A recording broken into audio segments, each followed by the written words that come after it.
अस्सलामु अलैकुम dear students. तो आज के लेक्चर में हम hybridisation of oxygen in CO2 में फाइंड करेंगे। यानी अगर आप लोगों से पूछा जाए कि कार्बन डाइऑक्साइड में कार्बन की क्या हाइब्रिडाइजेशन है, सो वो तो आप लोग डायरेक्टली फाइंड करते हैं कि कार्बन का स्ट्रक्चर, कार्बन डाइऑक्साइड का स्ट्रक्चर लीनियर होता है।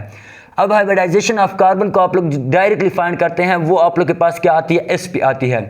लेकिन अगर मैं आप लोगों से पूछूं कि what is the hybridisation of oxygen in CO2, तो वो हाइब्रिडाइजेशन आप लोग के पास क्या आती है, ये ऑक्सीजन भी क्या होता है, sp2 होता है, ये ऑक्सीजन भी आप लोग के पास क्या होता है, sp2। तो डायरेक्टली आप लोग फार्मूले से डायरेक्टली कैलकुलेट कर सकते हैं। लेकिन अगर आप लोग इसके कंसेप्ट को समझना चाहते हैं कि ये ऑक्सीजन कैसे हाइब्रिडाइज्ड और sp2 हाइब्रिडाइज्ड होता है, तो इसी लेक्चर में हम इसके कंसेप्ट को जो है वो स्टडी करेंगे। सो फर्स्ट ऑफ ऑल अगर आप लोग कार्बन के एटॉमिक नंबर को देखते हैं, सो कार्बन का एटॉमिक नंबर होता है 6। अगर आप लोग इलेक्ट्रॉनिक कॉन्फ़िगरेशन करेंगे सो 1:2, 2:2 और यहाँ पे आप लोग के पास क्या आ जाएगा 2p2। सो इस कार्बन के आप लोग के पास 2s में कितने इलेक्ट्रॉन है, 2 इलेक्ट्रॉन, और p में आप लोग के पास कितने इलेक्ट्रॉन है, 2 इलेक्ट्रॉन।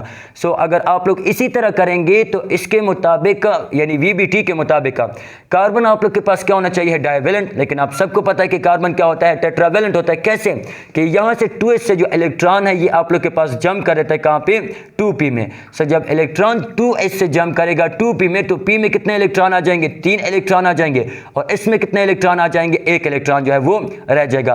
फॉर एग्जांपल इसको मैं कहता हूं ये 2px है, ये 2py है, और ये आप लोग के पास क्या है, 2pz है। अब देखिए ये कार्बन जो है अपना एक S 2p के साथ क्या कर लेता है, एक p के साथ क्या कर लेता है, इंटरमिक्स कर देता है। यानी यहाँ पे अब आप लोग के पास क्या हो जाती है, इंटरमिक्सिंग हो जाती है। कितने ऑर्बिटल की, एक S और एक p की। तो क्वेश्चन देखिए ये अराइज होता है कि सर ये अपने चारों के चारों sp3 को, मतलब चारों के चारों ऑर्बिटल को क्यों हाइब्रिडाइज्ड नहीं करता, सिर्फ 2 ऑर्बिटल को ये क्यों हाइब्रिडाइज करता है। यानी हाइब्रिडाइजेशन सिर्फ 2 ऑर्बिटल में ही क्यों होती है। सो रिमेंबर दिस पॉइंट कि हाइब्रिडाइजेशन में आप हाइब्रिडाइजेशन जो है वो डिपेंड करता है किस चीज पे, नंबर ऑफ इनकमिंग एटम पे, कि आप लोग के पास कितने एटम जो है वो अप्रोच कर रहे हैं। अगर आप लोग के पास 4 एटम अप्रोच कर रहे हैं तो हाइब्रिडाइजेशन क्या होगी, आप लोग के पास sp3 होगी। अगर मैं आप लोगों से कहूं कि आपकी क्लास में मैं 4 स्टूडेंट को ऐड करना चाहता हूं, तो इसके लिए 4 कुर्सियां भी तो होनी चाहिए। अगर 4 कुर्सियां नहीं है तो आप लोग मुझे खुद बताएं, 3 कुर्सियां या 2 कुर्सियां, तो मैं 4 स्टूडेंट को कैसे एडजस्ट करूंगा।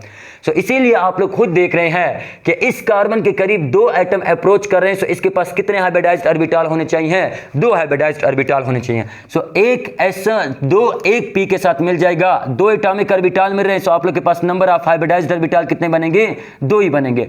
एक को आप लोग क्या कहेंगे, sp, और एक को भी आप लोग क्या कहेंगे, sp।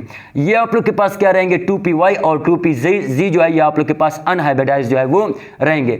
सब में आप लोग के पास क्या हो जाएगा, एक एक इलेक्ट्रॉन जो है वो आ जाएगा। सो अब अगर आप लोग कार्बन को देखते हैं, सो कार्बन के पास कितने हाइब्रिडाइज्ड ऑर्बिटल हैं, 2 हाइब्रिडाइज्ड ऑर्बिटल।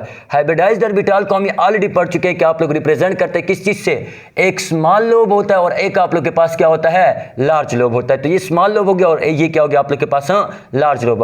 और दूसरा हाइब्रिडाइज्ड ऑर्बिटल आप लोग के पास क्या है, ये है। इस कार्बन के पास कितने अनहाइब्रिडाइज्ड ऑर्बिटल है, 2 अनहाइब्रिडाइज्ड ऑर्बिटल। सो एक अनहाइब्रिडाइज्ड ऑर्बिटल ये हो गया और एक अनहाइब्रिडाइज्ड ऑर्बिटल जो है वो आप लोग के पास ये हो गया है। इसी तरह देखिए अगर आप लोग ऑक्सीजन की बात करते हैं, सो ऑक्सीजन का एटॉमिक नंबर होता है 8। सो अगर आप लोग ऑक्सीजन की इलेक्ट्रॉनिक कॉन्फ़िगरेशन करते हैं, सो ये आप लोग के पास क्या होता है, 1s2, 2s2, और ये आप लोग के पास क्या आता है, 2p6, 2p4। सो अच्छा अब ऑक्सीजन के p में कितने इलेक्ट्रॉन है, 2s में आप लोग के पास कितने इलेक्ट्रॉन है ऑक्सीजन के, 2s में आप लोग के पास 2 इलेक्ट्रॉन आते हैं। सो ये 2 इलेक्ट्रॉन हो गए। p में आप लोग के पास कितने इलेक्ट्रॉन होते हैं, 4 इलेक्ट्रॉन। सो 1 2 3, और यहाँ पे आप लोग के पास क्या आ जाएगा, 4। अब देखिए इससे पहले भी मैं हाइब्रिडाइजेशन पे एक लेक्चर अपलोड कर चुका हूँ और उसमें मैंने आपको ये पॉइंट बताया है कि excitation of electron is not necessary for hybridisation.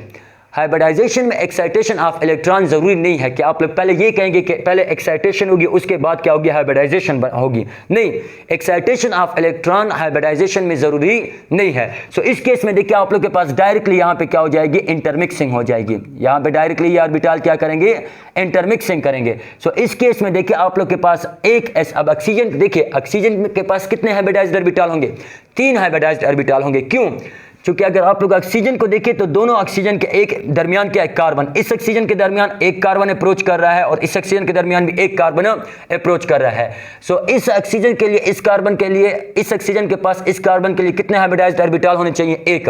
लेकिन अगर आप लोग देखिए ऑक्सीजन में दो दो लोन पेयर भी है और आप सबको ये पता है कि हाइब्रिडाइजेशन में लोन पेयर भी क्या करते हैं, पार्टिसिपेट करते हैं। सो दो लोन पेयर के और एक क्या है आप लोग के पास कार्बन के लिए। सो कितने हाइब्रिडाइज्ड ऑर्बिटल आप लोग के पास आ जाएंगे, 3 हाइब्रिडाइज्ड ऑर्बिटल जो है वो आप लोग के पास आ जाएंगे। यानी ये आप लोग के पास sp2, ये भी sp2, ये आप लोग के पास sp2। फॉर एग्जांपल ये आप लोग के पास क्या है, 2pg, जो आप लोग के पास क्या है, अनहाइब्रिडाइज्ड ऑर्बिटल है।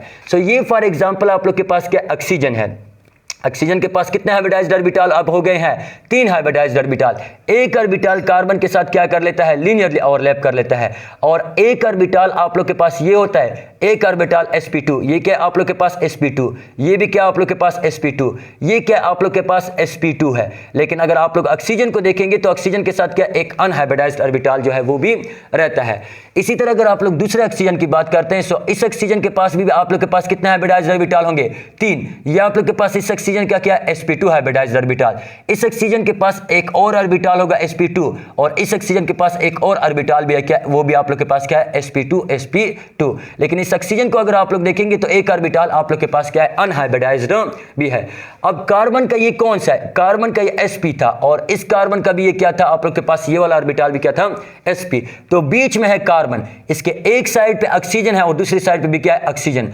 तो हाइब्रिडाइज्ड ऑर्बिटल आपको मैं ऑलरेडी पहले लेक्चर में समझा चुका हूं कि हाइब्रिडाइज्ड ऑर्बिटल कौन सा बॉन्ड बनाते हैं, सिग्मा बॉन्ड बनाते हैं। सो ये वाला हाइब्रिडाइज्ड ऑर्बिटल और ये वाला हाइब्रिडाइज्ड ऑर्बिटल सिग्मा बॉन्ड से बन रहा है और सिग्मा बॉन्ड बनाते हैं। इसी तरह इस कार्बन का हाइब्रिडाइज्ड ऑर्बिटल, इस ऑक्सीजन का हाइब्रिडाइज्ड ऑर्बिटल क्या बना लेंगे, सिग्मा बॉन्ड। लेकिन अगर आप लोग देखिए इस ऑक्सीजन के पास एक अनहाइब्रिडाइज्ड ऑर्बिटल है और इस कार्बन के पास भी क्या एक अनहाइब्रिडाइज्ड ऑर्बिटल है। सो ये दोनों साइड वाइज ओवरलैप कर लेंगे और आप लोग के पास किस चीज की फॉर्मेशन कर लेंगे, पाई बॉन्ड की।